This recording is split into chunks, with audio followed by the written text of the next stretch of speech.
somewhere, and then they transform it and sell you something at an exorbitant price. That is number one. Number two, there is need to have, we have what you know as the ACP, African, Caribbean, and the Pacific. You have the CARICOM, then you have the AU. There is need for collaboration. And how are we going to do this? My suggestion is that for a long time, I think the different communities in Jamaica has been disaggregated. Let me explain. You have the UNIA, okay? You have the Rastafari. You have the Bob Marley, the reggae, structures. In most cases, if people are speaking to each other, it's not on the basis of parity or willingness to cooperate and collaborate. And because of that, the kind of leverage that should be had on the government, on the government to do things which are necessary in terms of collaboration with AU, I don't think, because you don't have the critical mass, it means you cannot do these things. I don't know how you are going to do it because when they had the first Rastafari conference on campus, I made a suggestion. And people descended on me, as usual. What did I say? I said, if you look very carefully at Saudi Arabia and Jerusalem, it's just fortuitous that Saudi Arabia has oil. They don't need oil. Why? Because every year, because they have created this religious monster, Islam, it meant every living Muslim must visit Mecca once in a lifetime, at least once. And you know what that means? You cannot carry food, you cannot carry drinks, you only carry money and clothing. Which means that all the money you take there, you have to finish. And when you are leaving, it means you have to buy something called a shroud in which you are going to be buried when you die, so that you can get into Muslim heaven. So I said, the Rastafari intellectuals, you need to have a pilgrimage site in Jamaica to which every Rastafari must visit once in a lifetime, at least. I don't know if you understand the implication of that. There are more Rastafari in South Africa than the entire population of Jamaica. Wow. You get what I'm saying? Yes, sir. So, if let us say Pinnacle is a site, a pilgrimage site, okay? Bob Marley's birthplace, Marcus Garvey's birthplace, here are places to visit. And every Rastafari comes here. You have like 3 million people coming every year. And you will have repeat comers because Jamaica is a beautiful place. Which means you don't need IMF to be telling you what money you can spend, how you can spend it, whether to put it in education, whether in healthcare or whatever. Because the resources are flowing in. I said, 2, you need a liturgy. A liturgy that is an order of service and the various other ceremonies like birth, death, naming, everything. If you have that, then you have a structure which the world can use. And if you have it systematized, it means that everybody must follow the tradition. And therefore, what is yours remain yours.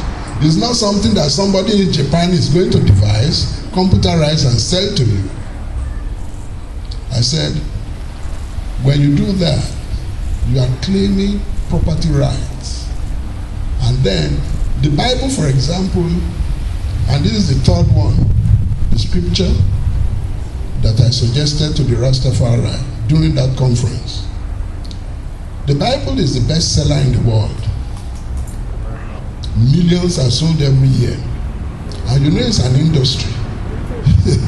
People make money. Don't let them tell you it's about religion. It's not about religion. You have employed persons, you have people making profit. It can never be broke. So I said, if you do those three things,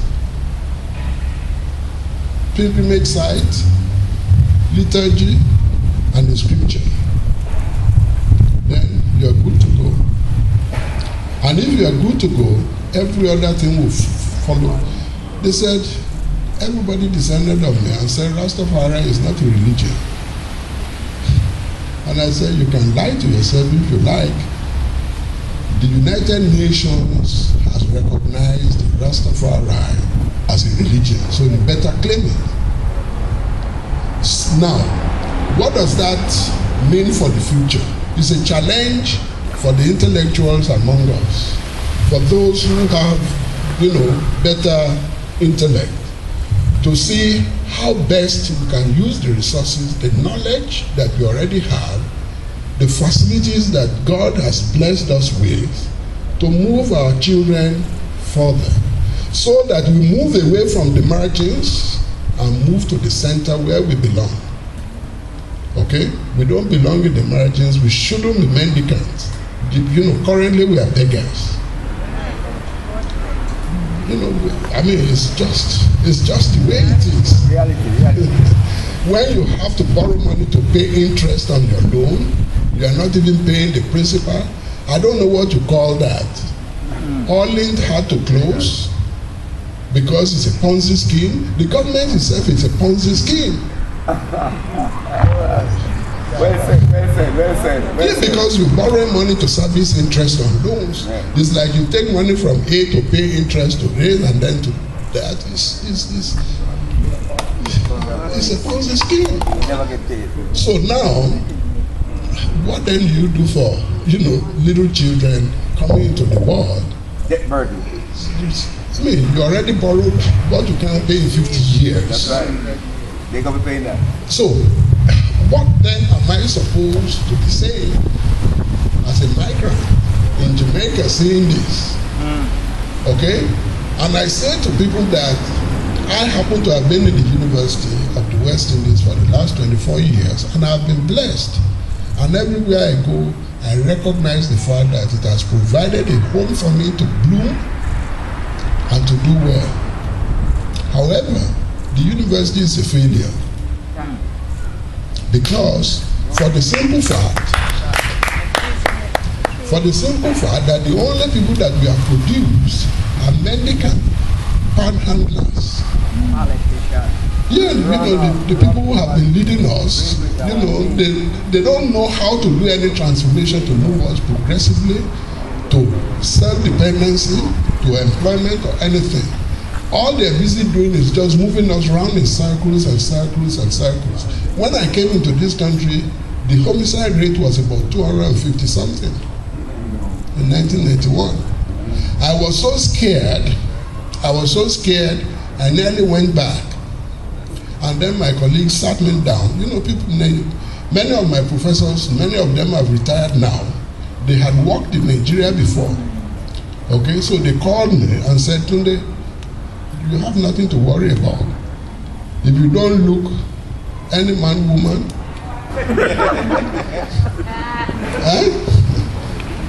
if you don't mix up with money, you just go your way. You have no problem. They said the madness has method. Those are the boundaries that I was telling you about. Right. Because if you mix up with somebody, woman, you're dead. Oh, well, I'm a man, I don't book man, so.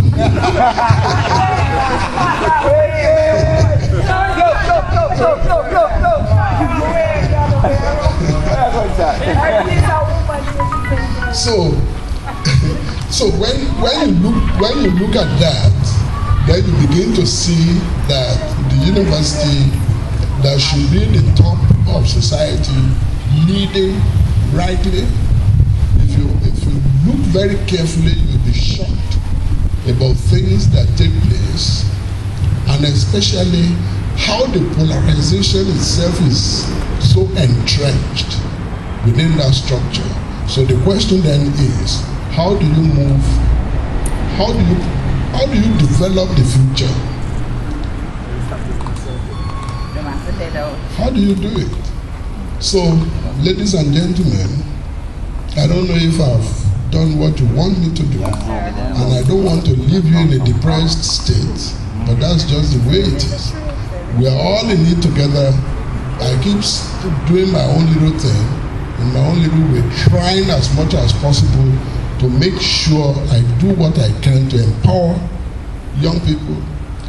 And my suggestion is this: I think there is a degree of insularity.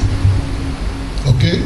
Insularity in the sense that many of us are too detached from the system because we believe that politicians are bad. And because we are detached, we are not engaged. We don't want to get involved. We don't want our character to be solid, we don't want anything to affect us. We stay aloof. And when we do that, we only allow them to have a field day. Oh, yeah. And I tell my students that you have no other country. This is the only country you are going to go without a visa. Okay? And if that is the case, you better be involved. Because if it is like this now, the first exchange rate that I did when I got to this country was 8-1. 8-1. That big bread, I call it 4-figure table. You know the white, the long hard dough. $2 bread. Yeah, that was it $2 even then? It was long, you can't finish it. The same bread now is selling for almost 400 or something. And you can squeeze it together and just. So if you look at that, then I tell them to project another 20 years down the road. If the homicide rate was 250 then, and it is now about 2,000, most of it is not reported, and then you take 10 years down the road, when it is 5,000, you'll be looking in your back mirror to see who is following you. You get home, you can't sleep, so you better get engaged. And that's the only way out. Anybody sitting on the fence, as for me, I can pick my bag today and just run away because there's somewhere else to go. You may say it's not fair, but that's the reality. You have no other place to run to. Therefore, be engaged. Thank you. Well done. Well taken. You can appoint me. Any questions? Yes, ma'am. No question. All right, Professor Bawji, we have a few questions if you'll help me field. Let's start with Dr. Strawn and then the Lady President.